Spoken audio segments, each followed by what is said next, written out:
Allen's Investigate, airing live on the United Public Radio Network, 105.3 FM in New Orleans.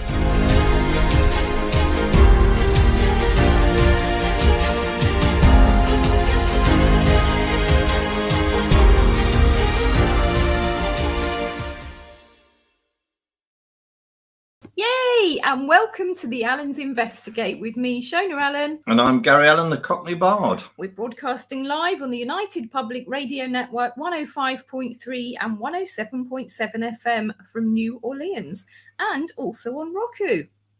Now, this week, we'd like to welcome back a very special guest, Ralph Ellis, writer, historian, polymath, and independent researcher of biblical and Egyptian history for more than 40 years.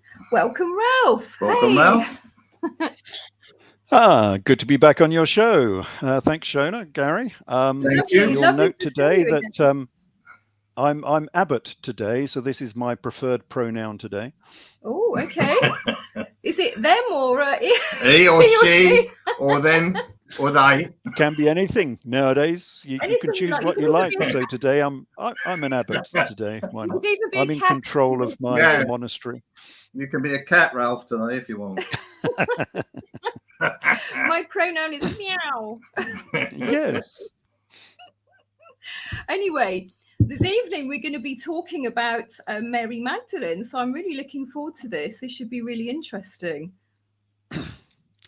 Yes, because her life might be a little bit different to what people expect, because, of course, they've been given the standard Christian indoctrination from their creed, and it's almost correct, but not quite correct, because she was rather more important than they make out. So, yes, that's the difference.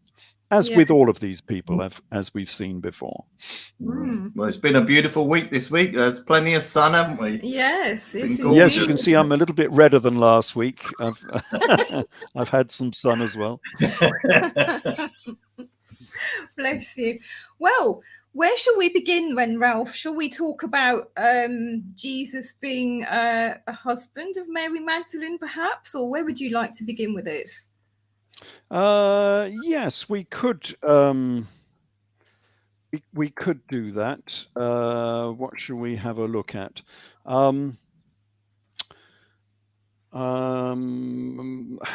I suppose we could look at the possibility that they were related, which again they will not entertain within classical Christianity. So I think they were brother and sister. Right. That she was a sister wife, which was quite normal in those days. Remember, King Agrippa of Judea and Berenike were brother and sister, and they were sort of married. So was Monobazus and Helena, the people from Adiabene, Edessa, that we were talking about in the last show, the show before last. The king and queen of Adiabene, Edessa. They were brother and sister as well. It says so in the works of Josephus. And it's possible that Mary and Jesus were also brother and sister, because Saul, who I conflate with Josephus, was asking for a sister wife. So this comes from 1 Corinthians 9:5. And Saul says, "Have we not the power to lead about a sister wife, as well as the other apostles do, and the brethren of the Lord, and Cephas?" Cephas is Peter. So he's asking for a sister wife. Now, if you read many Bibles, it doesn't say that. So if you read the American Standard or the King James, it'll say a sister and a wife, or a sister in the church, or something like that. They mistranslate it. But if you read the literal Bibles, like the Darby or the Rotherham, that make no effort to explain the text or translate the text, they just take the verbatim from the Greek and give you the direct translation. The Darby and the Rotherham say sister wife. Adelphi Gurney, I think it was in the Greek. And so it's quite possible that Mary Magdalene and Jesus were brother and sister, because that was fairly normal. All of the pharaohs of Egypt were doing this. Cleopatra married both of her brothers. It's to keep it within the family, and that's what they were doing. So although later on I've amended this, that I think they're probably half sister, half brother, because I think there's too much of a generation gap between the two. So I think Mary Magdalene was much younger from other evidence that we might have a look at. And so I think they must have been half sister, half siblings. But nevertheless closely related, because that's what these royal families did. So that's a sort of interesting introduction. The other thing is, because I don't think we've touched on this, is who she was. We were talking about Jesus of Gamala before, that he was the biblical Jesus. Jesus of Gamala was one of the leaders of the Jewish revolt, who I link in with the Edessan royal family. Well, Jesus of Gamala married Mary Boethus. It says so in the Talmud. And she bought him the high priesthood of the temple for a tarkab of silver, no less, which is, I don't know, it's about 70 kilos of silver. Anyway, it's a lot of silver, in order to buy him the high priesthood. So he became high priest. So Mary Boethus, who Professor Robert Eisenman suggests is Mary Magdalene, she married Jesus of Gamala, who've I already identified with the biblical Jesus. So there we are. There's the two famous characters, Jesus and Mary, were probably married. The problem with that, the problem that the Catholic Church doesn't want to discuss, is that Mary Boethus was the richest woman in the Near East, which rather changes the story somewhat. So according to the Talmud, her dowry when she married Jesus was 1 million gold denarii. Gold coins is the equivalent of about $20 billion today. Wow. That's rich. That's Very super rich. It certainly is. What's that pie? Yeah, so these were very important aristocrats, and I think part of the royal family of Adiabeni Edessa. And that's why they were influential. That's why people were discussing them. That's why they were involved in this revolt against Rome, etc., etc. So she would have been the daughter of Queen Helena, that we were talking about before, of Adiabeni Edessa, who owned the largest palace in Jerusalem and the largest tomb in Jerusalem. She was the de facto Queen of Judea. This is Queen Helena, the very famous Queen Helena of the 1st century. And therefore, what we're looking at is Mary Boethus being a daughter of, or very closely related to, Mary Boethus was the daughter of Simon Boethus. And what we're saying is that she was Mary Magdalene, who of course lived at the house of Simon, according to the Gospels. They lived in the house of Simon at Bethany. That's where Jesus was anointed with oil. And that's important. We might as well quickly look at that, because that is quite an important aspect of this. So I might as well do a quick screen share. So let's go to present and share a screen. And I want a window, not the entire thing. Let's do that one, share screen. And that should be coming up with a title of a book, hopefully. Indeed. Good. So that's Mary Magdalene, Princess of Orange. That's what the book looks like. It's got a slightly different jacket to all of the other ones anyway. I think it's all right. The characters on the front obviously are Jesus and Mary Magdalene. That comes from a chapel up in Scotland. And as you can see, Mary looks like she's sort of pregnant. She does. You look at the sash, the way the sash is underneath her stomach there. Yeah. It sort of looks like she's pregnant. This is in a chapel up in Scotland. Yes, that's always interesting. That's in the book. So, Mary anointing with oil. So let's have a look for some images of Mary anointing with oil. She is known as that's a modern one. I don't like this one so much. The standard colors for Mary, the two Marys. So if we're looking at Mary the mother, she's blue and white are her standard colors. If we're looking at Mary Magdalene, she's orange and gold, or orange and green, or gold and green. So this is Mary Magdalene, and she always has ginger hair as well. Of course, she's the redhead. The ginger hair again. Again, we've looked at that before, but yeah, Mary Magdalene is a redhead, and she's always holding the alabaster jar. So she is the woman with the alabaster jar. I think that was the famous title of a book by Margaret Starbird, I think it was. Yes. And that was the oil that she used in order to anoint Jesus. So what does it say? I was just looking for a quote. Can't find it just for the minute. I'll find it in a minute.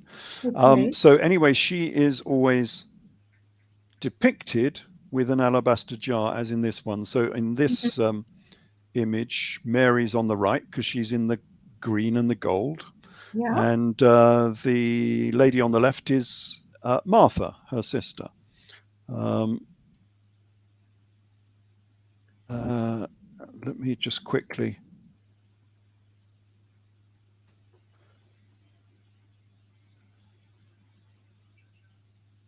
So we've got, where does this come from?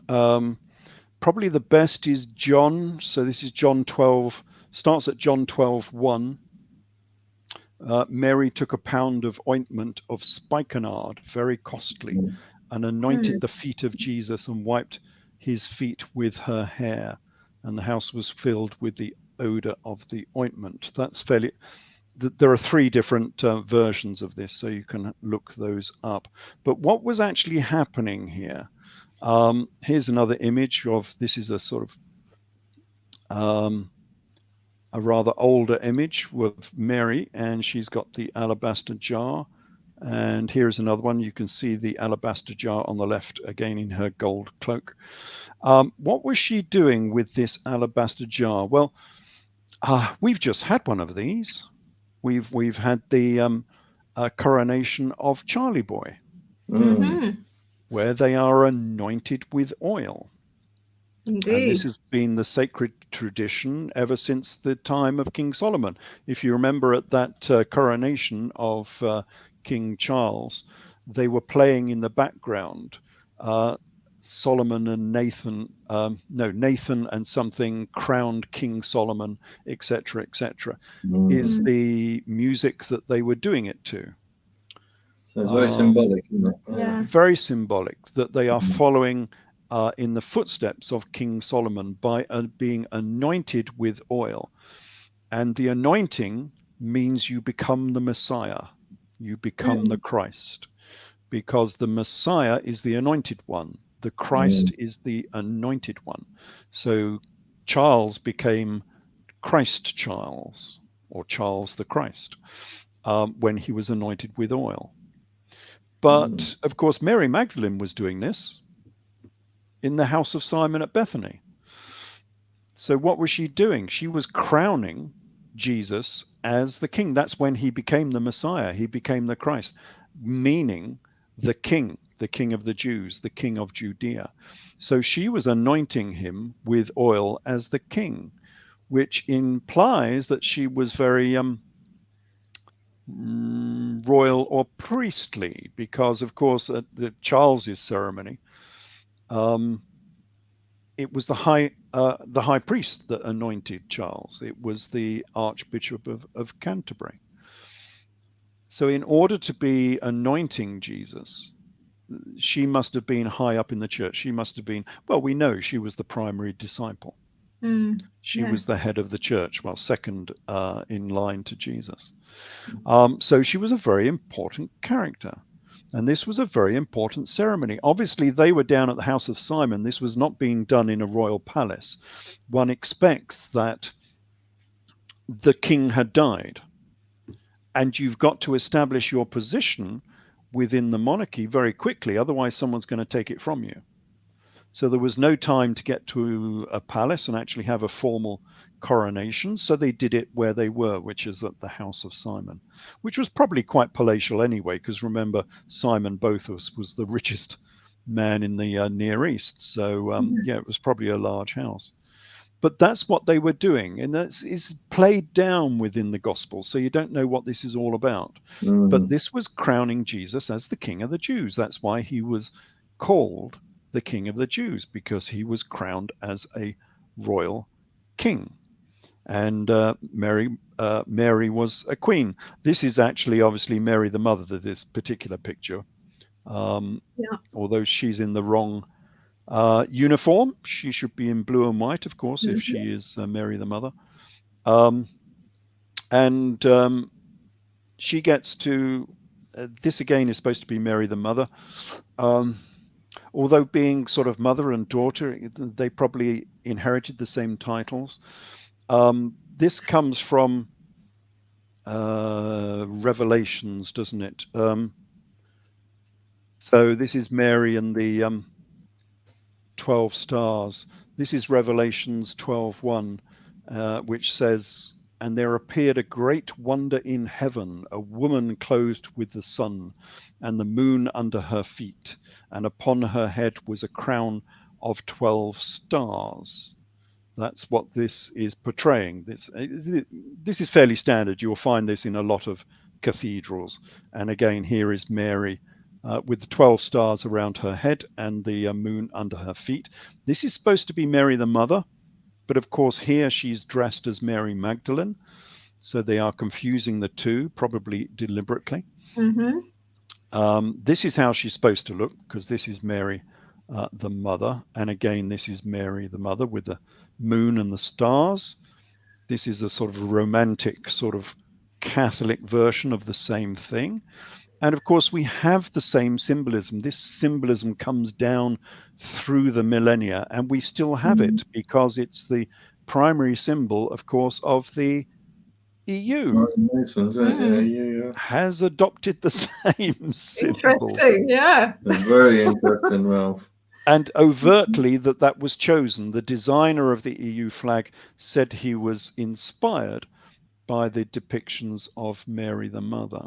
And of course, this doesn't start with Christianity and Mary. It goes back into Greek history because she is Selene. This is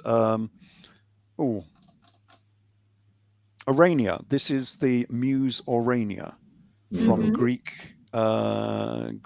mythology. Yeah. And of course, you can see she's dressed because she was the queen of the stars. That's why she has the stars on her head. And she's dressed in the blue and the white, the blue of the sky and the white of the fluffy clouds. She is the queen of heaven. She is Muse Urania. Remember, she has the same name as that queen we were discussing from Edessa, Queen Thea Musa Urania. Yeah. She has the same title. She was the Queen of Heaven.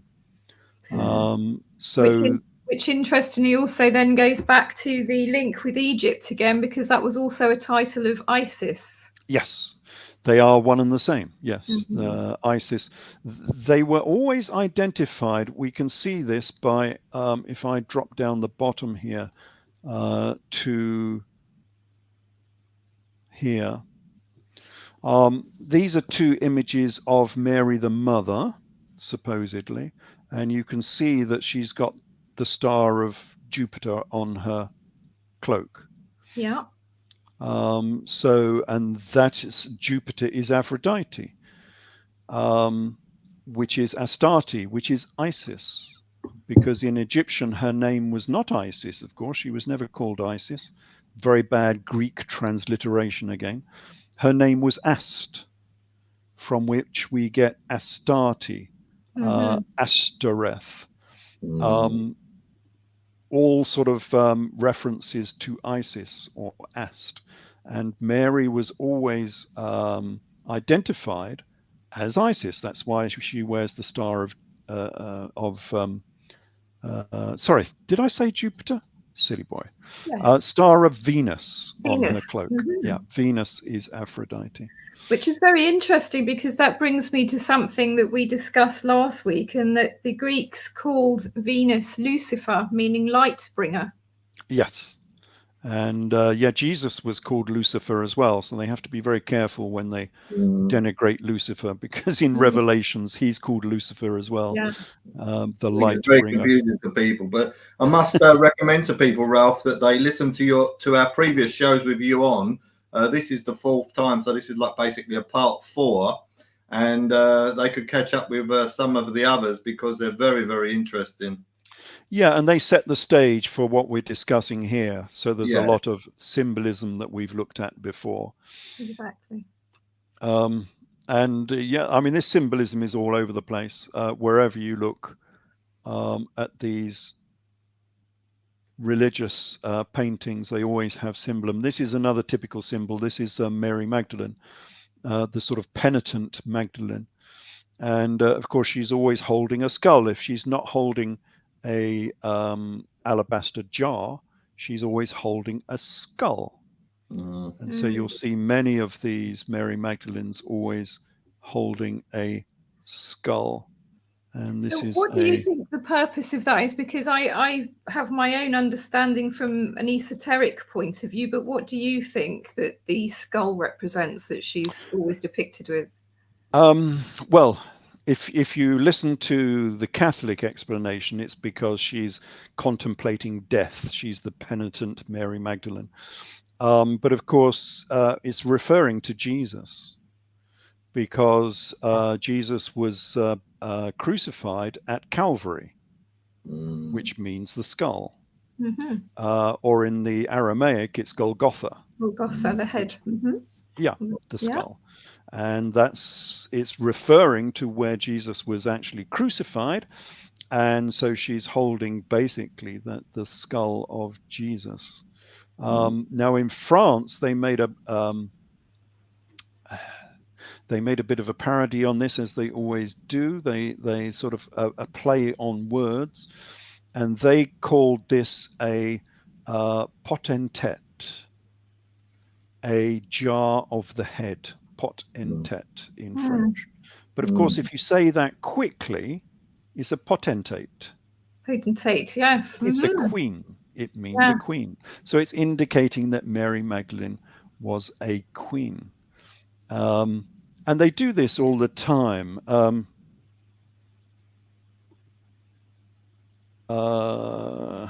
just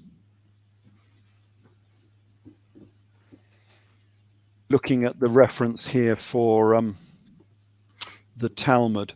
So this just goes to show what they do with this, playing with words. These scribes were very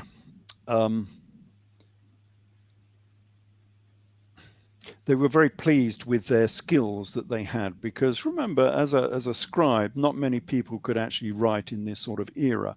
So this was a very prestigious sort of job to be a scribe, and they loved playing with the words that they could actually write. I suppose they were very proud of their craft, and they were also covering up the names of the people they were talking about. And they were, I think you would call them craftsmen, wouldn't you? Yes, crafting their words in particular fashions. And this is what they say about Mary Magdalene, but you would never know really that this was talking about Mary Magdalene. So what does it say? It says, and this they did to Ben Stada in Lydda. Ben Starder is Jesus, by the way. They hung him on the eve of the Passover. Ben Starder was Ben Pandira. Rabbi Hizda said the husband was Starder and the paramour was Pandira, a paramour being a lover, basically. So that's Mary, the mother, was the paramour called Pandira. His father's name was Starder, but his mother was Miriam, a dresser of women's hair. And that sort of doesn't really mean much. That's why we get the hairy Magdalens. We'll talk about that in a minute. But you don't believe me, do you? We need to bring a razor or something. So she was called a dresser of women's hair because in Aramaic that is pronounced as Megadala Nesheya, which sounds like Mary Magdalene the Nazarene, which she was. She was a Nazarene, the same as Queen Helena was a Nazarene. So they're making a play on words with her name. Miriam, the dresser of women's hair. Miriam Magdala Nesheya. Miriam, or Mary Magdalene the Nazarene. So unless you know what they're talking about in texts like the Talmud, you've got no idea that they were actually discussing these biblical characters. And for the hairy Magdalene, here's the hairy Magdalene, and she covers her modesty with a hairy body because she is the dresser of ladies' hair. This is where it comes from. And also she is conflated with Mary of Egypt, who was some sort of saint. She was supposed to be a prostitute that became a hermit and became very religious. And quite obviously that's a play on symbolism with the Magdalene as well. Because Mary Magdalene came out of Egypt. All of this family came out of Egypt. Out of Egypt I have called my son. I was just going to say, do you think the thing to do with the prostitution reference is to do with the Vestal Virgins and the priestesses of the temple? Yes. So I think that's, yes, exactly where it comes from. So I've probably got a quote here somewhere. Yes, so it comes from the Golden Legend, where it says the priest received and kissed Mary Magdalene, and he made no, this is Mary the mother, sorry. The priest received and kissed Mary, and he made her sit upon the third step of the altar, and the Lord put grace upon her, and she danced with her feet, and all of the house of Israel loved her. Mary was in the temple of the Lord, just as a dove that is nurtured, and she received food from the hands of an angel. So she worked in the temple. This is Mary the mother, from, I think it was the age of 3 years old until she was a teenager. She worked in the temple. So she, yeah, as you said, she was a Vestal Virgin. That's why she was known as a virgin, because she was a Vestal Virgin, one of the priestly girls who worked in the temple. But of course, that doesn't mean she has to stay a virgin. So from the Proto-Evangelium of James, it says that when she was 12 years old, they sold her off. So various men came in and they had a bidding match for who would become the husband of Mary. And she was given to Joseph. Yes. So, yeah, well, that's what they did. You know, this is... Lord. There was no love marriage, of course, in those days. You were either sold off by your parents, or in this case, sold off by the temple. So, yes, she was a Vestal Virgin. But she was also rich. We've already seen evidence that she was rich, because she was Mary Boethus, the richest woman in the Near East. But I mean, this was all known about back in the medieval era after the Crusades, because the Crusades went across, and the first place they went to was Edessa. So they got a lot of this information.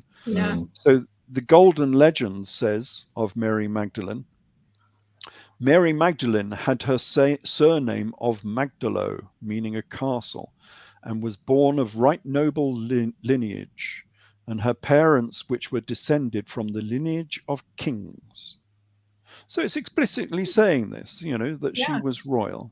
Yeah. And her father was named Cyrus, and her mother was Eucharis, and her brother was Lazarus. So she lived at the house of Simon with Lazarus and Martha, of course. So her brother was Lazarus, and her sister was Martha, and they possessed the castles of Magdalo and Bethany, and also a great part of Jerusalem. Which is very interesting, because that leads me just briefly on to Rennes-le-Château, because Berenger Saunier, the Catholic priest there, actually built the Magdala Tower. And also, of course, his house itself is Villa Bethania, wasn't it? Villa Bethany. So yes, how and of course, the name Magdalene means the tower. That's why she's associated with towers. And two twin towers then. Yeah, well, the tower symbolism has been very important for a long time. That name actually comes out of Egypt. It's an Egyptian term. So a Magdal is a tower in ancient Egyptian language. And then it became the same in Aramaic, meaning the tower. So she was Mary of the Tower. But I don't think this was just any old tower. I think this was a phallic tower. Because we've had this before in the Old Testament, where Makkah, one of the queens of Judea, she was the wife of King Asa, I think. Anyway, Queen Makkah was put away and dethroned, as it were, because she was caught worshipping or venerating an idol. Is what it says in the King James. But of course, that doesn't tell you very much. It's just a very bad translation. If you look at the Vulgate in the Latin, it's a priapus. Yeah. And I think you probably know what a priapus is. Indeed. A priapus, for people who have not come across it, was a little godlet from in Roman mythology, with an enormous great penis. So she was caught venerating. Only joking. Venerating a priapus, a tower, basically. And I think this is what they're talking about, that they had these phallic symbols because the importance of the tower became quite widespread afterwards. We have these round towers all over. Even in Ireland, which is supposed to be, strictly Catholic, they've been building round towers there ever since the 5th century. And these round towers don't have a function. They are said to be bell towers, but some of them don't even have windows at the top. And even the ones that do have very, very small windows, and there's no evidence that they ever contained bells. And then the question has always been, because some of them are attached to monasteries, they're all attached to monasteries or cathedrals, but some of the cathedrals have a bell tower anyway, and then they have a round tower next door to it. It's quite obvious that these are phallic symbols again. So the round towers of Ireland are all phallic symbols. They are representative of the Magdalene in some senses, that they venerated the phallus, the great phallus of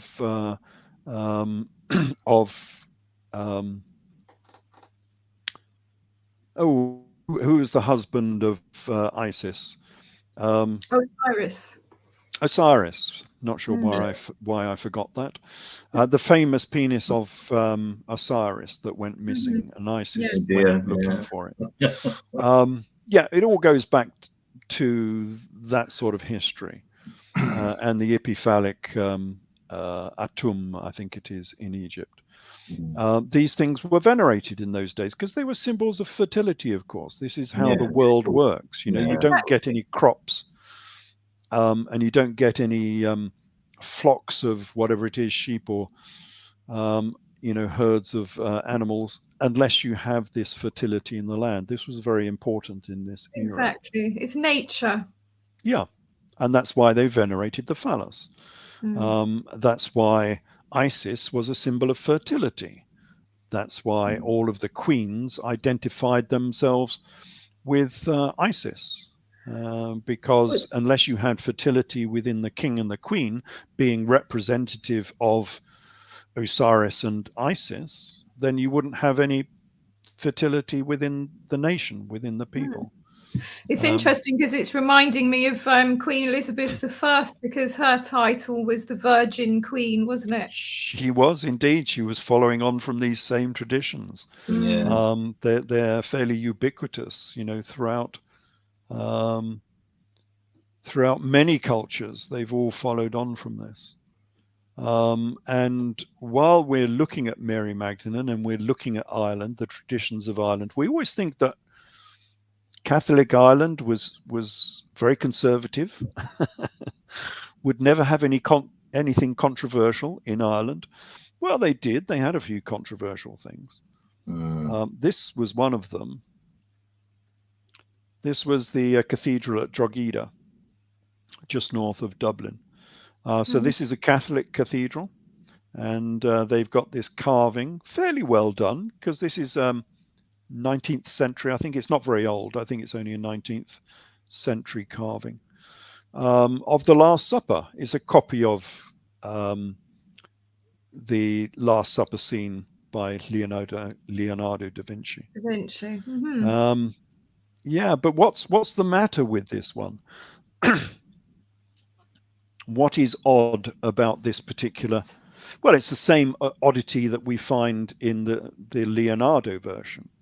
We have the same controversy or controversy about who the disciple on the right-hand side of Jesus is.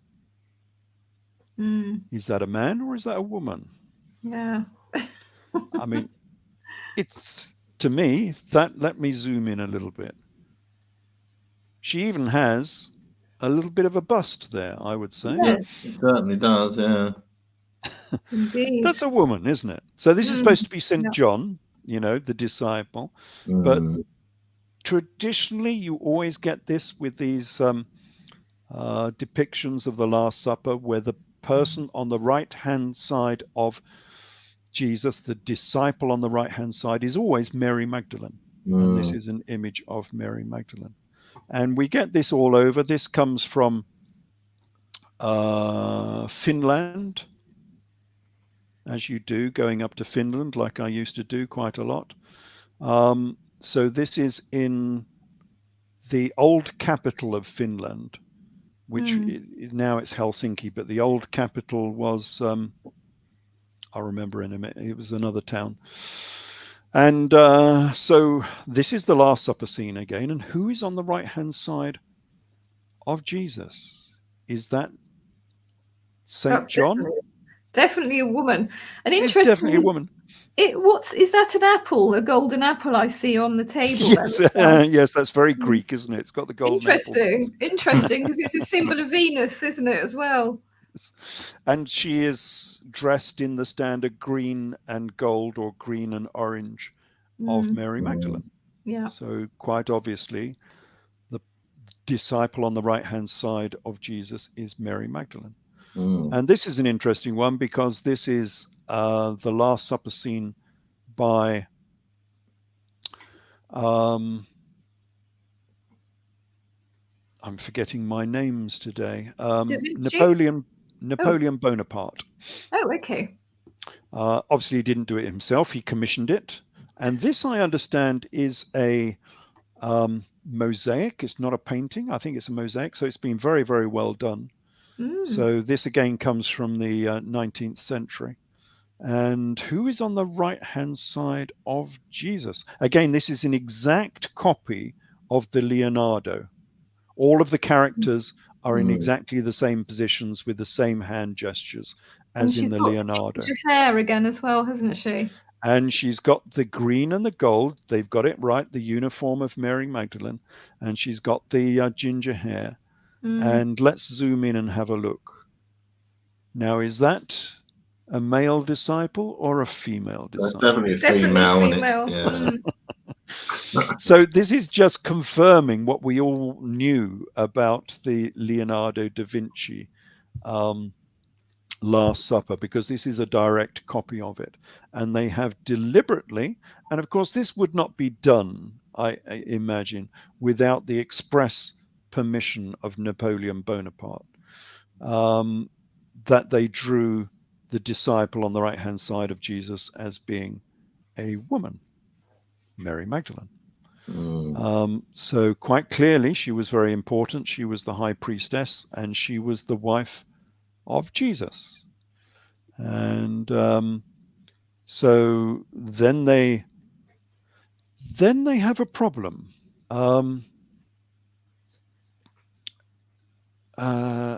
because they lost the war.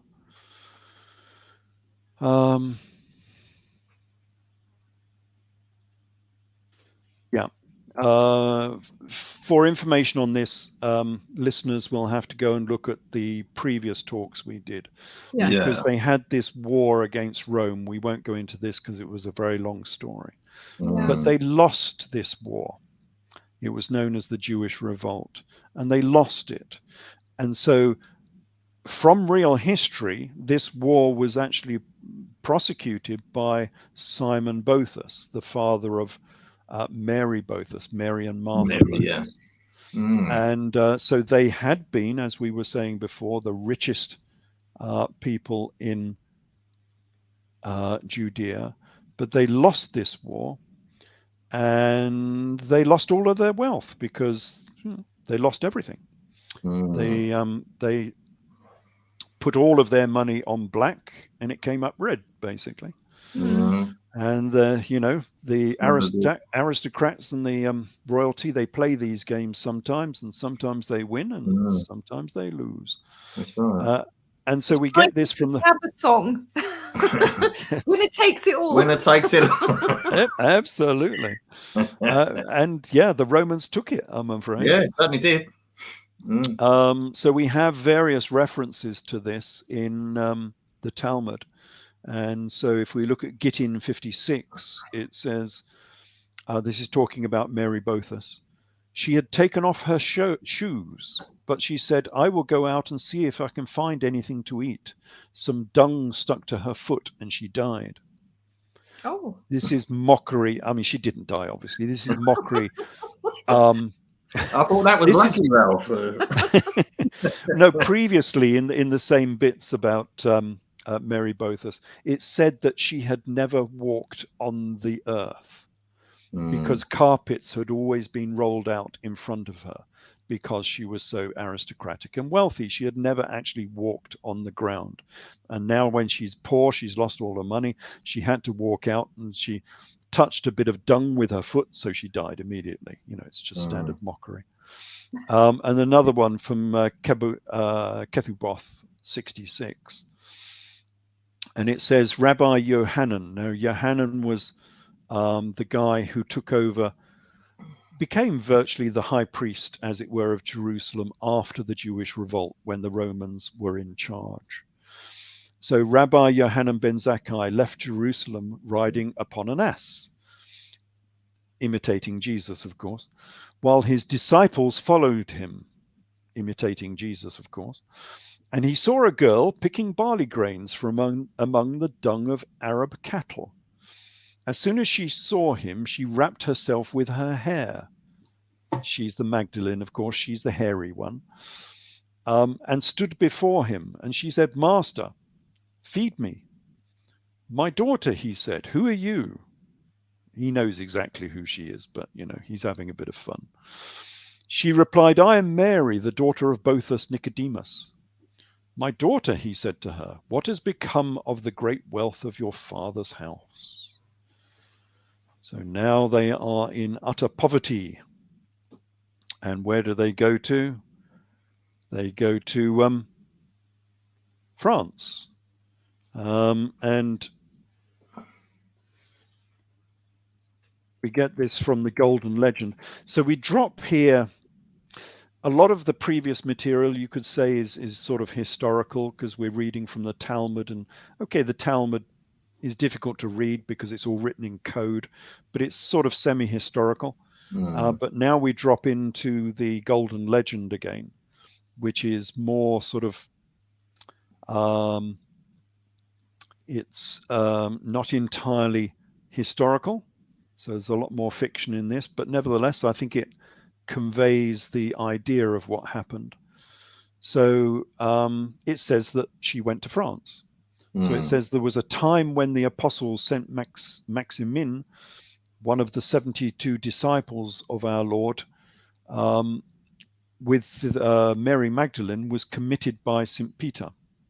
When the disciples were departed, St. Maximin, Mary Magdalene, and Lazarus her brother, from the house of Simon, of course, with her sister Martha, all of these together and many others were put in a ship without any tackle or rudder, for to be drowned, and they were cast adrift on the Mediterranean. But by the grace of Almighty God they came to Marseille, where as none would receive them to be lodged, they dwelt and abode under a porch before the temple. So that's what it says, but the traditions from down there, I don't know if you've been down there, is that they came ashore at Sainte-Marie de la Mare on the south coast in Provence, which is a delightful place. If you're ever passing through the south of France, go to Sainte-Marie de la Mare. It's a nice little sort of coastal town where they still celebrate Mary Magdalene coming ashore. The gypsies of the region all come down and they reenact Mary Magdalene coming ashore at Sainte-Marie de la Mare, which is right next to the Rhone Valley.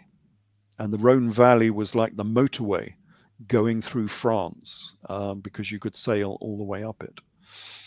So where did they go to? Well, traditions have it that Mary Magdalene went to Aix-en-Provence, which is sort of slightly towards the east.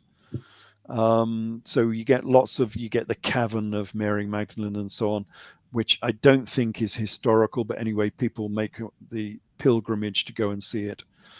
And the tomb of Mary Magdalene at Saint-Maxime. Do I have that? I think I have an image of the tomb somewhere.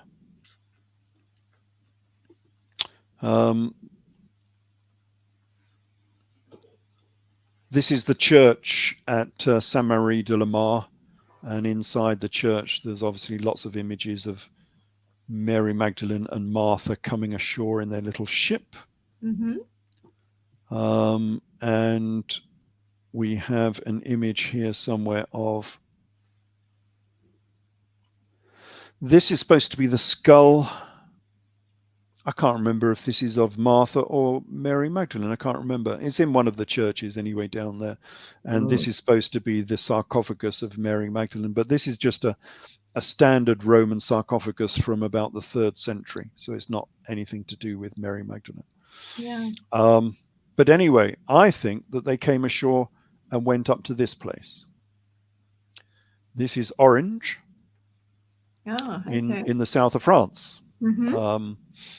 This is a classical romantic image, but actually it's in better condition than this. They've rather done it down a little bit. This is what it looks like. There we go. This is the Roman arch at Orange in the south of France. It was a big center of Roman civilization. We're here in the south of France, very rich from the huge, great amphitheaters and everything they had. This is the amphitheater at Orange. Sorry, you were going to say something? No, I just say it's beautiful. Yeah, this is the amphitheater at Orange, and this was supposed to be the greatest wall ever made in the Roman Empire, because they said it was so straight and so flat. So this is still in use now. They still use the amphitheater. It's still in use. Wow. And when I was there, of course, what did they have? They had a play about Mary Magdalene there. Oh, wow. Holding her alabaster jar. Although they've got her in the wrong colours because she was classed as a prostitute, they've dressed her in red, but she should be in green and orange, of course. So yeah, I think they ended up at orange. And we'll go into that. This is orange. This is me looking out over the town of Orange from the hill on the top. And on the top of the hill, there is Mary Magdalene, of course, at the top of the hill. Because Orange has a very strange history. And before we go into that, Martha went up to the next town up, which is bequeathed, which is called Tarascon. And it was called Tarascon because Martha, the sister of Mary, tamed the Tarasque. And this is the Tarasque, the fearsome monster of the Tarasque, from which Tarascon gets its name. And I think basically what they had was a glyptagon, maybe. Right. Although glyptagons are supposed to be South American. I don't think anyone's found a glyptagon in Europe, but anyway, it looks very much, it's a big armadillo, basically. I mean, these things are huge. They're like 3 meters long. But I think the Tarasque is something like that. Anyway, so Martha went up to Tarasque, which is just above Orange. That's one of the reasons why I think they went to Orange. Has it got a Chinese face? It looks like Chinese. Yeah, I don't know why it's got such a strange face. Yeah. Interesting. Orange is an independent principality, was an independent principality for more than 1,000 years. And in the 8th century, the late 8th century, it was run by this guy, who is the Prince of Orange. And of course, he's dressed in the colors of Mary Magdalene. He's dressed in the golden cape. And you might recognize the name of the Prince of Orange, because now all of the monarchs in Holland are called the Prince of Orange. They came from this guy. And he's known as William of Orange, the same name they use today, or Guillaume de Gaulogne, or Guillaume Courtenay is his name. And this was the guy who drove the Muslims out of France. So the first guy that did this was Charles the Hammer, Charles Martel, who chased the Muslims out, because the Muslims invaded all of Spain and half of France, and Charles Martel kicked them out of France. And this guy, because they came back again like 50 years later, and this guy chased them out of France on the second occasion. And his flag is the golden star on a blue background, which of course we still use within the EU. So we get several links between this family, and the symbol of orange is the 3 oranges, of course. As you might think it would be. But I think these are sun symbols. I don't think these are oranges as such, because this was a solar cult, And the cornet is a play on words again, because his name was Courtenay, meaning the hooked nose, because they were Jewish. So this was a Jewish family. And of course, Courtenay sounds like a cornet, doesn't it? So they put a cornet there instead. Playing on words, as they do. And from them, we get the Courtenays. And this is the symbol of the Courtenays of France. You have to wear sunglasses to look at that, though, don't you? Yeah. So instead of the 3 oranges, they have the 3 red tarts. And this is of the pie variety, not the streetwalker variety. And why tarts? No one has ever said why the symbol would be 3 red tarts, but I think it's a sun symbol again. And of course, they came over to Britain. And so the Lord of Devon has the same symbol. So this is interesting. the Lord of Devon. He's a Courtenay again as well. And so they have the same symbol as the Lord of Devon. What's interesting, you Ralph, go. as well, that's just popped into my mind, and it may be nothing, of course, is for a little while they were using the symbol of an orange to denote Donald Trump. And although Yes, because he sort of has orange skin. Yes, they were always yes, taking a mickey out of his orange it could skin. be that, or it could be something else. It's quite interesting, isn't it? Well, I'm not sure about that, but I do know that this symbol was also the symbol of Edessa. So this is the coat of arms of Edessa. Yeah. Over in eastern Anatolia, the place which seems so central to the gospel texts. Yes. And of course, these people were kicked out of Orange. So Orange was an independent principality, and it was always, it wasn't Catholic, it was always sort of Protestant from day one. So it was on the other side of this great battle during the 30 Years' War. And the 30 Years' War is not very well taught in schools today, this war between the Catholics and the Protestant. Obviously, we have Protestantism with Martin Luther, who knocked his, was it 96 theses? I can't remember how many theses he had, onto the doors of Wittenberg Church and started the Protestant Revolution against the corruption of the Catholic Church. Yeah. Well, Orange had always been Protestant. It had been on that side, it had always been independent and independent thinking for all of this time. And it got caught up in this 30 Years' War, and the Huguenots when they were thrown out of France, the Huguenots either went to England or they went to Orange. And so they had all the Huguenots down there. And they were being threatened by Louis XIV, because Louis XIV was Catholic. And they had many, many battles down there. But Orange was saved because Orange also took over Holland. That's why the princes of Holland are known as William of Orange in Holland, because they are related. It's the same family. And at that time, with Louis XIV, when he was threatening Orange down in the south of France, William of Orange from Holland became the King of England. William III.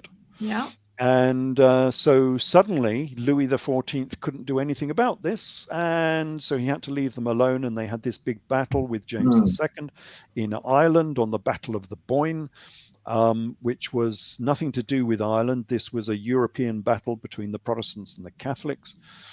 So all that was a big interlude.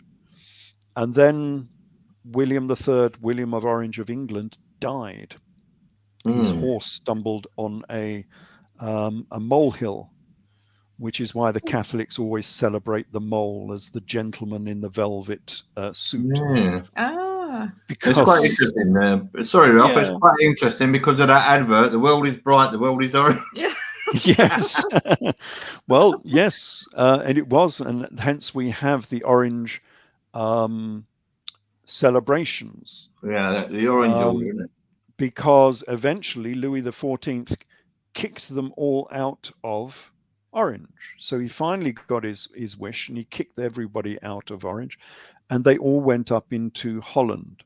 And that's why we have, of course, the Princes of Orange in Holland even today. Very interesting. And somewhere here we can see, because people won't know about the Orange Order, but the Orange Order is very big. And yes, here's an image. So this is the Orange celebrations in Holland. It's a big celebration for the royal family. Hence, they've got the crowns on, the orange crowns. And it's a big family celebration. And they have a lot of fun, and they're all on the canals. This is Orange Day in Holland. And it's really great celebration. And they have exactly the same celebrations in Ireland, of course, because William III of Orange went to Ireland and took Northern Ireland in fact, the whole of Ireland for the British. And so they have the same celebration in Ireland, and here it is in Ireland. There we go. This is Orange Day. So this is Orange Day in Holland, and this is Orange Day in Ireland. Very interesting, isn't it? I'd like to, while I'm sorry, Ralph, I'd like to thank Carl for his input. There's a lot of very interesting comments he's made today. So thank you. Okay, yeah. Well, perhaps we can go through some of those at some point. So this is the Orange Order in Northern Ireland, and this is William III, of course, on the banner. Yeah. Because he defeated the French army. Again, this was nothing to do with Ireland. It was William III, who was a Dutch king, who happened to be the King of England at the time, was in Ireland on the Battle of the Boyne, who defeated another English king, James II, who had a French army. Right.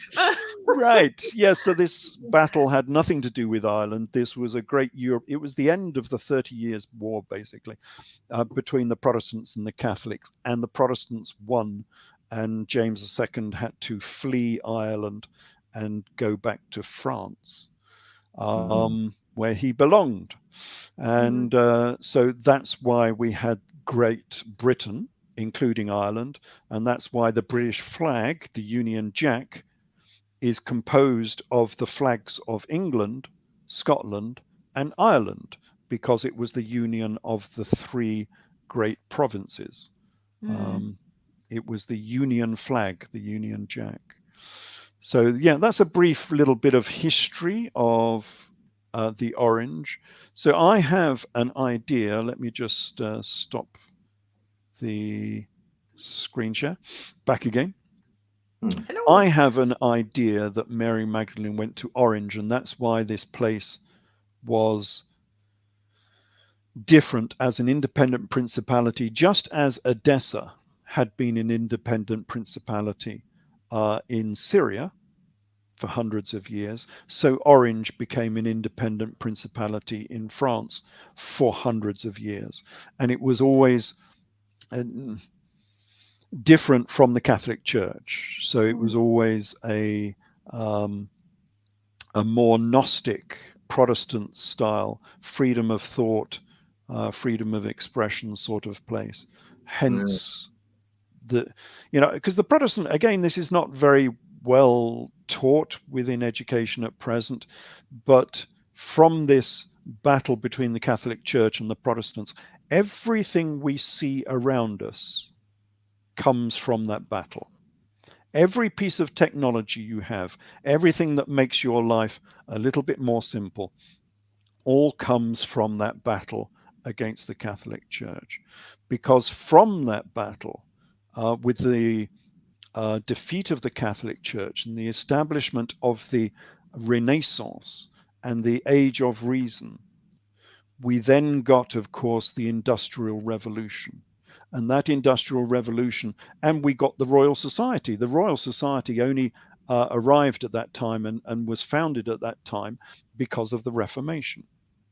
The things that the Royal Society were doing at that time would have been totally heretical to the Catholic Church. You would have been burnt at the stake for what they were doing in the Royal Society. But it was from the Royal Society that we got the Industrial Revolution. We got science, we got technology. All of that came out of the Protestant Revolution against the Catholic Church. So everything you see around you today comes from those battles, which is why we ought to celebrate the Reformation much more than we do today. I don't think people realize that if you get an oppressive institution like the Catholic Church in charge, then nothing will progress. No, exactly. No, I was going to say, that's the thing. I mean, people have to be open-minded, and I think to be stuck on some literature that, although it may be inspired, they believe it's inspired word of God, but we have to say at the end of the day, it is written by man and therefore imperfect. And I know maybe some people might not like me saying that, but you have to be open-minded and question things. Yes, because the interpretation they've put on it, the text may be correct, as we've demonstrated in our past talks. The text itself is 90% correct. It's the interpretation that they've put on it that is incorrect. The Catholic Church has interpreted it very, very literally as being Well, they've put this interpretation upon it of a pauper prince of peace when it was nothing to do with that. It was a warrior monarch from Edessa who tried to take over the Roman Empire. And from that, Rome cast this as a very Rome-friendly pauper prince of peace, because they didn't want any more revolts on the eastern borders of the empire, because they had revolts all the time. They had a revolt in Britain, of course, just at that time in the AD 60s. So the revolt of Boudica and the Iceni was in the early AD 60s, which caused absolute devastation within Roman Britain. And then they had this revolt in Judea, which they were trying to put down. And the last thing they wanted was more of these revolts. And so I think because the oppressive manner that they put down the Iceni, resulting in the destruction of 5 or 6 major cities, Roman cities, in Britain, was a real blow against Rome. And I think when they got to the Judean revolt, they thought it was much easier if they just used this propaganda route in order to reduce tensions in that part of the world. So what they wanted to do was get rid of the messianic revolutionary form of Judaism. So what they wanted was a peaceful, Rome-friendly form of Judaism in order to counter that. And that's exactly what they got with simple Judaism, what we call Christianity. This was a Rome-friendly form of Judaism, which said, pay your Roman taxes, turn the other cheek. It was just what Rome ordered. And I think they thought that this was a much better technique of reducing tensions within Judea and Syria and the eastern borders of the Roman Empire. And that's why they went with this religion. I mean, I think it would be fair to say, Ralph, that those in power in the Catholic Church know the real truth, and it's the followers who don't. And as you pointed out, it's extremely complicated in many aspects with the allegories and different names and everything.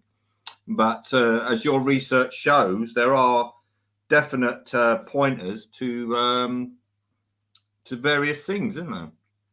Yeah, there are many examples that point towards this being a propaganda campaign by the Romans. And they have just changed the names slightly. They have changed the locations slightly. But if you read between the lines, you suddenly start seeing that Edessa was the primary site of Nazarene Judaism and then Christianity. And so they've just distorted the story a little bit. Well, they had to, because it had to be. It had to become more Rome friendly, so they had to distort the history to accomplish that. The characters had to be more Rome friendly, so you could not admit that the Jesus character was a warrior monarch, even though if you read the Gospels, he sort of was a little bit of a warrior monarch, because if you remember, Jesus armed all of the disciples, and he said, I don't come here. I'm not placed here on earth. No, I didn't come to bring peace on earth. I came to bring a sword. I will set father against son and mother against daughter, and your foes will be within your own household. That's what Jesus said. That is a call to arms. So that's the conundrum of the gospel story. It's supposed to be a pauper prince of peace, with a book of peace, and yet within it you get all of these little snippets that tell us that this was actually something to do with a revolt against Rome. And that's what it was. That's why Jesus was crucified wearing a purple cloak, because that was the symbol of the emperor of Rome. So he was being crucified as a pretender to the throne of Rome. And that's the real story. It's quite interesting as well, Ralph, that I don't know whether you want to delve into it a bit, but there is a few sort of links to Freemasonry as well, and I think the very word tecton is quite an interesting one, isn't it? Yes, because yes, they say that Jesus was a carpenter, but of course he wasn't. He was called a tecton in the Greek, and a tecton is an architect. You can still hear it in the English, architect. Architect means the chief tecton, the chief mason. Yeah, architect. And yeah, but in the speculative form. So you have operative architects who actually do stone masonry, and then you have speculative architects who are Freemasons, and an architect in that fashion will be the master mason or the grand master. And I think Jesus was the grand master of the Judean Lodge. Yeah. Now, people will say that Freemasonry only started in 1717 with the establishment of Grand Lodge. And remember, Grand Lodge only arrived after the Reformation, and the Royal Society and Grand Lodge, and then we had the Industrial Revolution. They are all linked together because you could not have Grand Lodge under the Catholic Church. And so it could only happen after the Reformation. And that's when Grand Lodge was actually founded. But of course, it came from the Templars, and the Templars got it from first century. Yeah. So Jesus, yeah. Sorry, Ralph. I was looking the other day for that, and I saw the word master mason was used in the 14th century anyway. So it's yes, but that might have been in the operative sense as a person working in stone. But the two are linked, of course, because everything within masonry has stoneworking symbolism to go with it, of course. I did notice square, it the compass, with royal connection as well. The Freemason of the royalty. So that was interesting. It was, they were in old books, so it was interesting. But it's interesting. Sorry, yes, go ahead. No, I was just going to say it's interesting as well that in 1 Samuel 13:19 in the Hebrew verse, the word translated as tecton is charash, and it's used 33 times in the Old Testament and defined as craftsman or artificer. 33. Yeah, 33 times indeed, yes. Yes, and if you look at the Ethiopian Bible, which is the Kebra Nagast, it overtly says that King Solomon was a Freemason, that he taught the level and he taught the right angle, etc., etc. So, it's overtly saying, because all of this story, Freemasonry, this is why it can be old, not just a recent invention. Freemasonry is talking about the building of the Temple of Solomon. That is what it's all about. So when you go through the third degree, you are supposed to be Hiram Abiff. Yeah. Hiram Abiff was the master mason who was building the Temple of Solomon, and he held secrets. This was the whole idea, that these architects held secrets of the universe, not just of building. And he was killed by the 3 Jewes. It's not Jews, it's just Jewes, because that's a play on words of their name. And so he was buried in a shallow grave, and he was discovered after 3 days and then brought back to life again. So when you go through the third degree, you are Hiram Abiff. You die symbolically, obviously, within Lodge, and you are buried in a shroud, and you come back to life again. You are raised. Yeah, you are raised from your tomb by the lion's grip on the third day. But of course, that's exactly what Jesus did to Lazarus at the house of Simon, where Mary and Martha lived. So Lazarus died, and he was in his grave for 3 days or 4 days, I think some say. And he was raised by Jesus, and he came out of the tomb hoodwinked, which is exactly what you do within Masonry today. So the raising of Lazarus in the Gospel of John is a third degree raising. It's exactly the same as any Freemason will go through in the third degree. It's the same ceremony that I went through when I became a Freemason. So yeah, that is why, another reason why Jesus would have been a Freemason. And it's interesting as well, because that story actually links to the Osiris story again, doesn't it? Yes, it could do. It may be linked to Osiris, who was also dead and then was resurrected, as it were, by his wife Isis, while they were hunting for his penis, which is another story. It's a bitter blow, Ralph. It's a bit. Yeah, that's the only bit they couldn't find. It's the most important bit, isn't it? Not in today's world. You instantly become trans in today's world. So yeah, Osiris was the first trans. But what was I going to say? Oh yeah, Hiram Abiff. Of course, this goes back into Egypt. So we've not done a story about King Solomon. How long do we have left before they throw us off? Right. Well, 1 hour 45 we have to finish. So got another half hour, yeah. Ralph. Another half an hour. Okay. Well, we could very quickly run through a bit of King Solomon, because that's always interesting.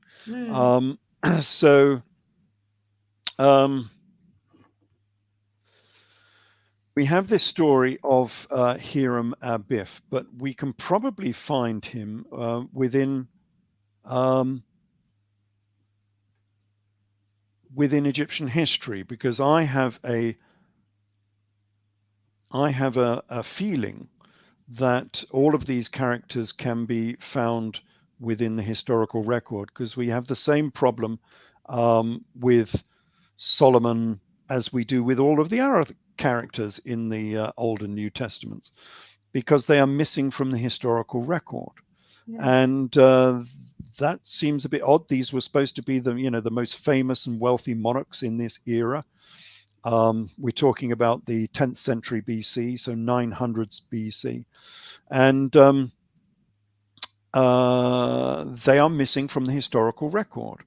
And I think I have found them in this historical record, because you've only got two options here. Either we're looking in the wrong location, or we're looking in the wrong era. Yeah. And I think in this case that we're looking in the wrong location for these people. And they were not in Zion, they were in Zoan. So Zion is Jerusalem, but Zoan is Tanis in the Nile Delta. And I think they were there in the Nile Delta. And let me just quickly try and look up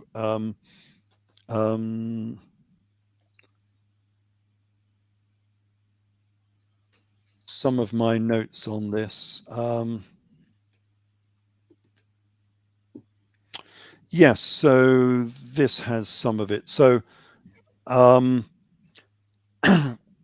I tried to do was compare the biblical story with Egyptian history. So we had a monarchy supposedly from Jerusalem, Zion, but we had an equivalent monarchy over in Zoan, Tanis in the Nile Delta.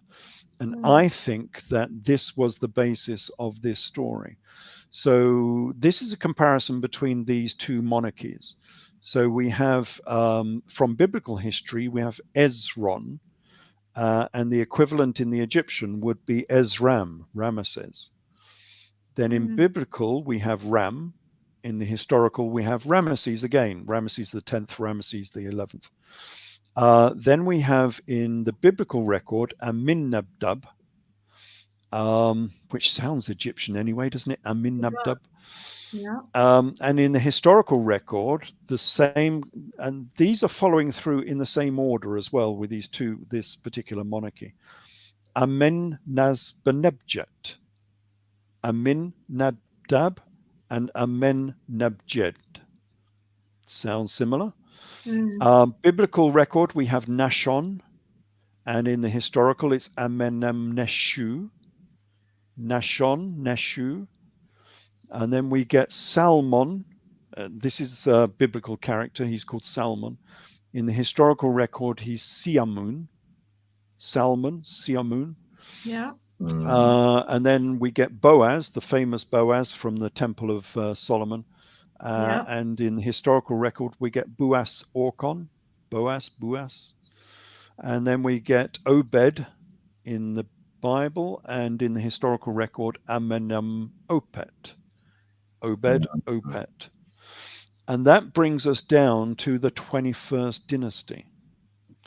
And the 21st dynasty of Egypt, who were resident in the Nile Delta. They were resident at Tanis, at Zoan, not Zion. And we have a king there who's Pasiba Kahionit, or Susens, they call him in the Greek. And that, I think, is the King David character. Now, Pasiba Kahionit doesn't sound like David, but an alternative rendition of his same name is Panduat Kahionit. And Duat, of course, is the same name as David within the Old Testament. And the reason I got to this stage with this royal family is because I was looking for the symbolism. Because if you can't find the name, why not go looking for the symbolism? Yeah, and I was looking for the symbolism of King David, who was known for his star and his city, the Star of David, the City of David. But there was a pharaoh, this particular pharaoh, Pasiba Kahionit, who was also known for his star and his city, because his name means Pasiba Kahionit, my star rises in my city. So his very name is spelt with the star glyph and the city glyph. And his daughter, interestingly enough, was Makara Mutemhat.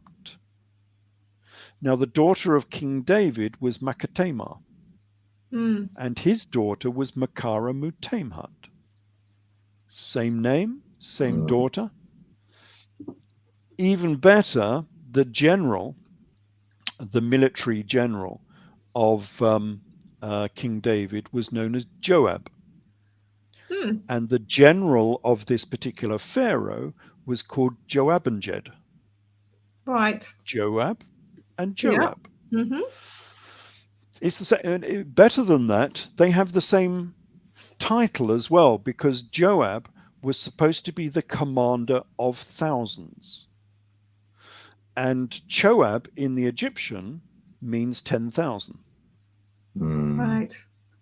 It's interesting. So it sounds the same and it means the same. So, there's a double confirmation that these are the same people. And coming down onto Masonic history, the reason we started talking about this is the architect, the chief architect of King David was Hiram Abiff from Freemasonry. He's called Hiram Abi in the Bible, or Hiram is my father, which is a very poor translation because my father is Ab. So he's Hiram Ab or Hiram Abi. But if you go into Freemasonry, they have a different terminology and they call him Hiram Abiff.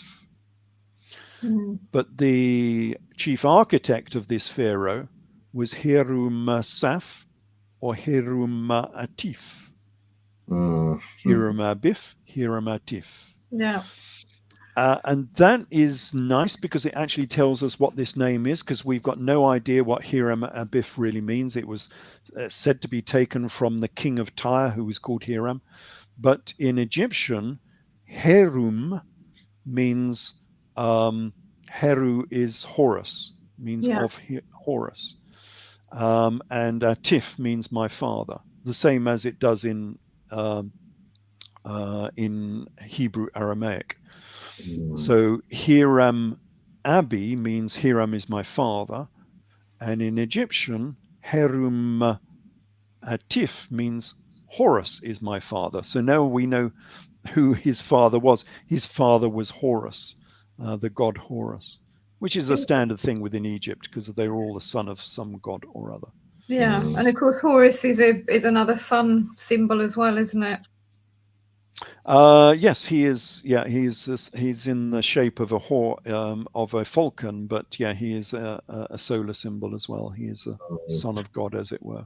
And so that is interesting, because that is the basis of Freemasonry, is the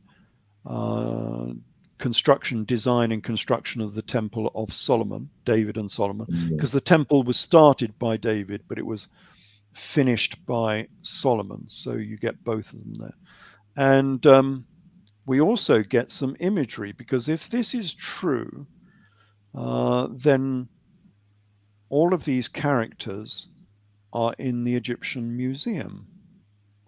So somewhere here I've got some images. Let's have a quick look down these. Egypt, Ginger, no, Ice Ages, Solomon.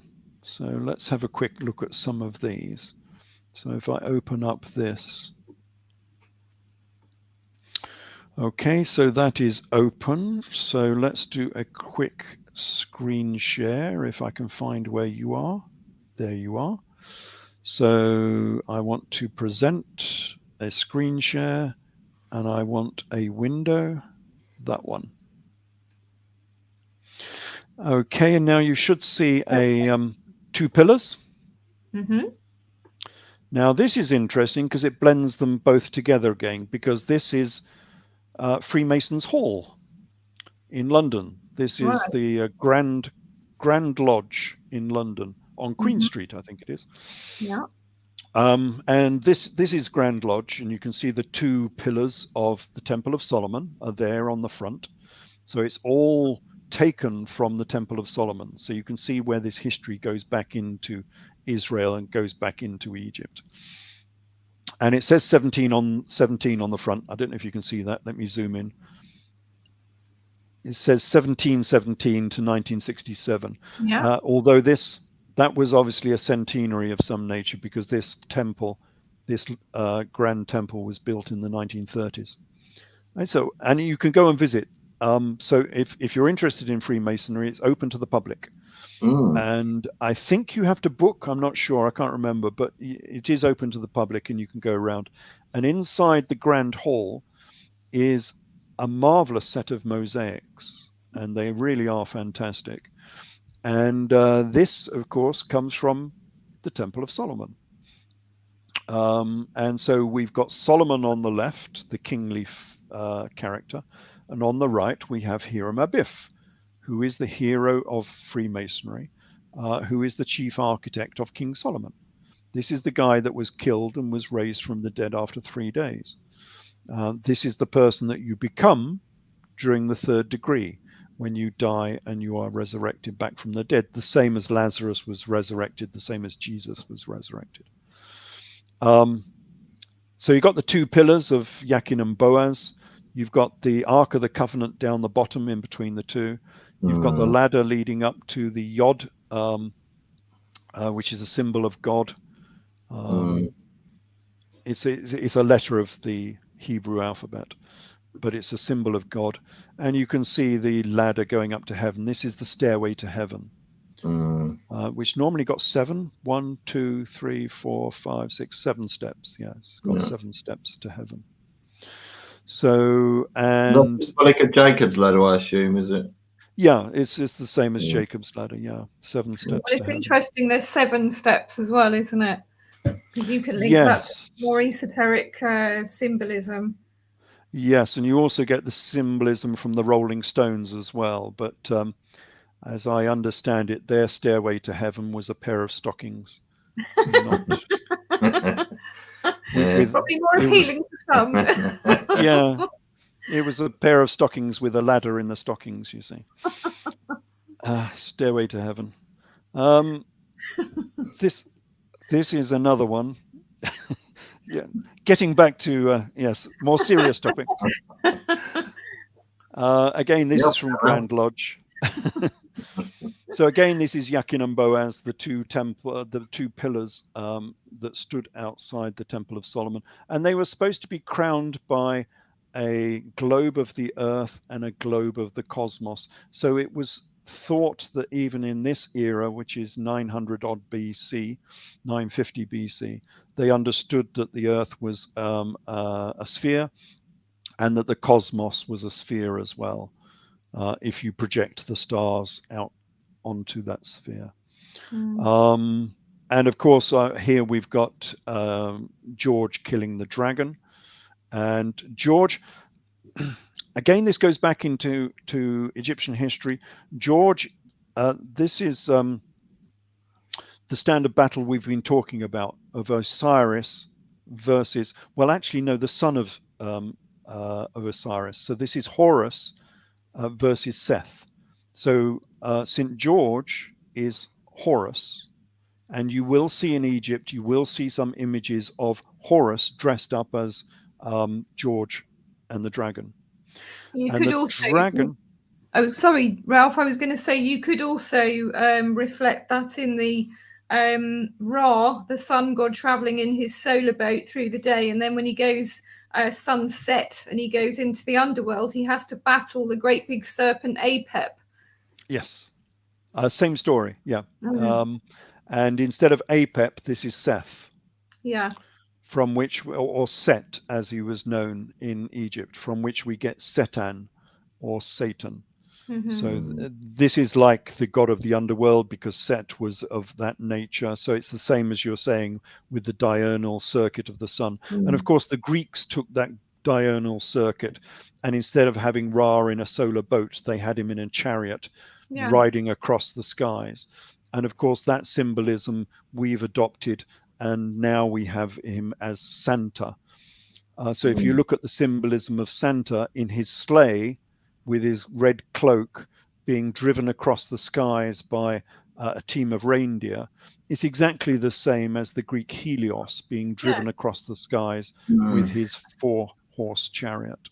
And it's interesting as well that Santa is an anagram of Satan as well, isn't it? So sorry, any kids watching out there. Yeah. Sorry, kids, to ruin your day, but yes, sorry, kids. Yeah, it's all to do with Horus and Ra. Yeah, it's all Egyptian. Ralph, because we were talking about this last week about Santa and how originally he had a green outfit on, as in the Green Man, and Coca-Cola made his outfit red. Apparently. Well, the green man is Osiris anyway, because Osiris is always depicted with green skin. Yeah. So, but coming back to what we were talking about, this is Joab. So we were talking about the army commander of King David, and the army commander of this king in Egypt, Basi-Bakayinid, was called Joab in both. In the biblical and the Egyptian version. The army commander was called Joab. This is that man. This is Joab. So if you believe in this conflation I've made between the biblical Joab and the Joab in Egyptian history, this is this guy. He's in the Egyptian Museum in Cairo. And this is his death mask. And so we get lots of this. This is Makara Mutamhat. This is the daughter of, didn't he? Yes, is the daughter of King David. And here she is again in a colossal statue. This is not quite Tanis. This was in Zagazig, which is in the Nile Delta. And this was just being uncovered while I was there. So this was the first time this. And I don't know what happened to this statue. I've not seen it since. But anyway, she was uncovered in Zagazig. And going back to Freemasonry, of course, we have a lot of Egyptian iconography within Freemasonry. This is the Philadelphia Freemasonic Hall. And as you can see, it's pure Egyptian. Because some Masons recognize that this history did not go back into Israel, in Jerusalem, but went back into Egypt at Tanis. Because the united monarchy of David and Solomon lived in Egypt. They were Paseba Kahayunit and his son Sheshonk. And you're going to have to read this book. Anyone who's wondering how I managed to match these two up. This is my book, Solomon, Pharaoh of Egypt. And the cover here has got a death mask, a solid gold death mask. This is the solid gold death mask of King Solomon. Gosh. If you compare these two dynasties, these two monarchies, then this will be the death mask of King Solomon. And again, it's in the Cairo Museum. And it makes much more sense of the story, because remember this story of the United Monarchy. These were the most important, most powerful, most wealthy monarchs in this region, in this era. And yet there is no evidence whatsoever for David and Solomon in Israel. It's never been found. No archaeological information has ever been found on these monarchs. And Silberman and Finkelstein, the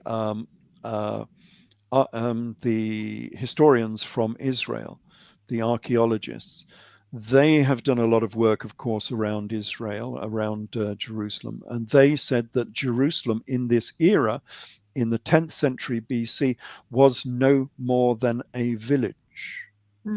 So there was no united monarchy. It's not there. That's always been the conundrum. They've been looking for David and Solomon for now, well, nearly 100 years, ever since the re-establishment of Israel. And they've had their archaeologists out in the field looking for evidence of these famous monarchs, and they've not found them. Why? Well, because they were here in Egypt. And interestingly, Ralph, you probably know more than me about this, but I do believe that there is actually an old Cairo, a place called Babylon. Yes, Cairo was called Babylon a long time ago. It causes a lot of confusion in ancient texts. You're never quite sure which Babylon they're talking about. But yes, Cairo was known as Babylon. But this would explain why you can't find those monarchs, because this, in the Nile Delta, in the Tanis kings, these were the most powerful, influential, and wealthy monarchs in this very same era. So if you're looking for a powerful and wealthy monarchy at this time, the United Monarchy, this is them, because they were the most powerful. And their dynasty happens to imitate the United Monarchy very closely. And I think some people have known this before, because this is a picture of King David. And you see that the artist, I mean, this is 19th century, so it's quite recent, but the artist has dressed King David as an Egyptian pharaoh. I found that rather interesting. But anyway, if this is all true, then this is the sarcophagus of King David. Wow. And it's in the Cairo Museum again. And this again is the most wealthy. Never mind Tutankhamun. This is much more wealthy than Tutankhamun. This was made of solid silver.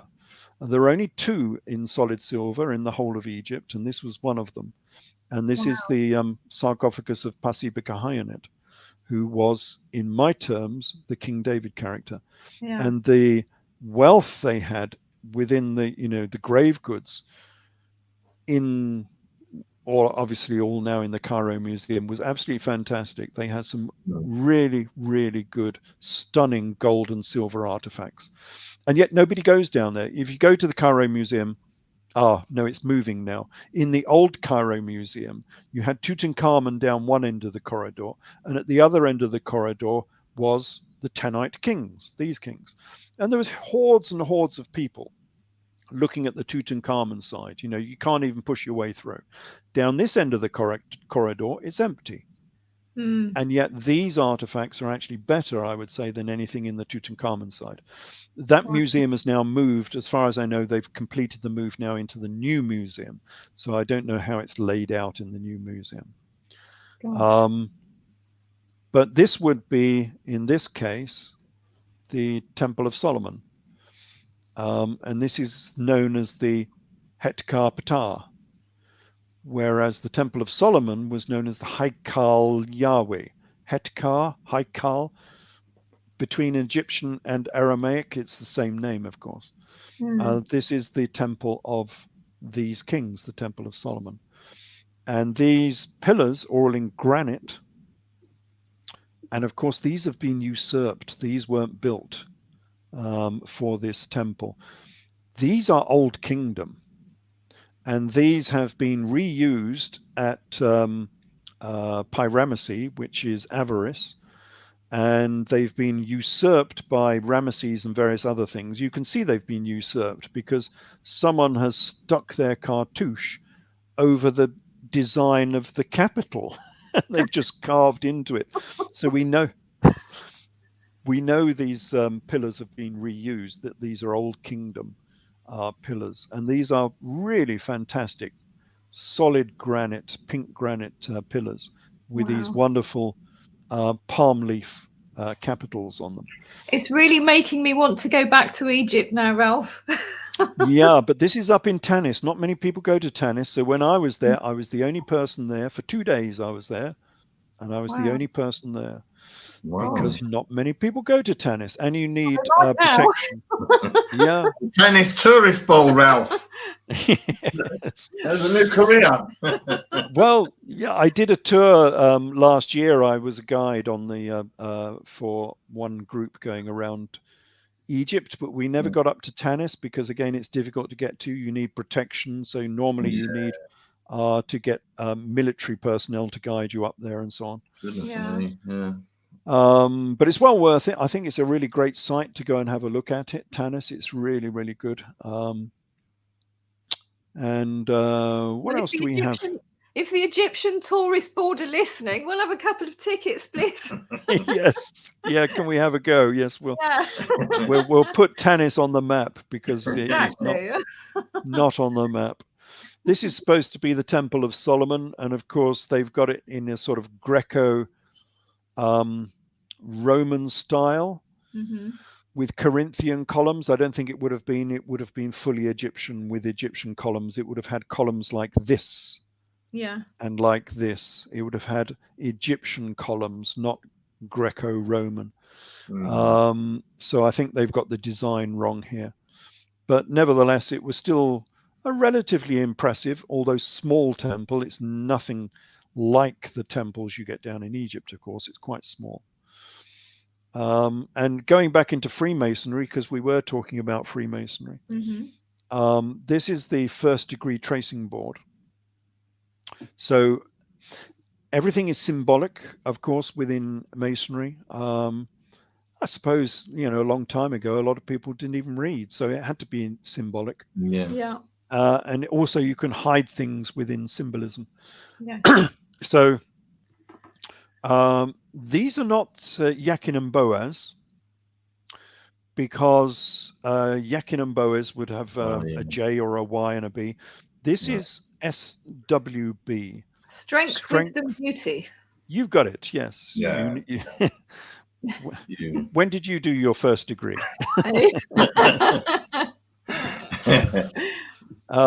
So these are not the two pillars of the Temple of Solomon, in my estimation.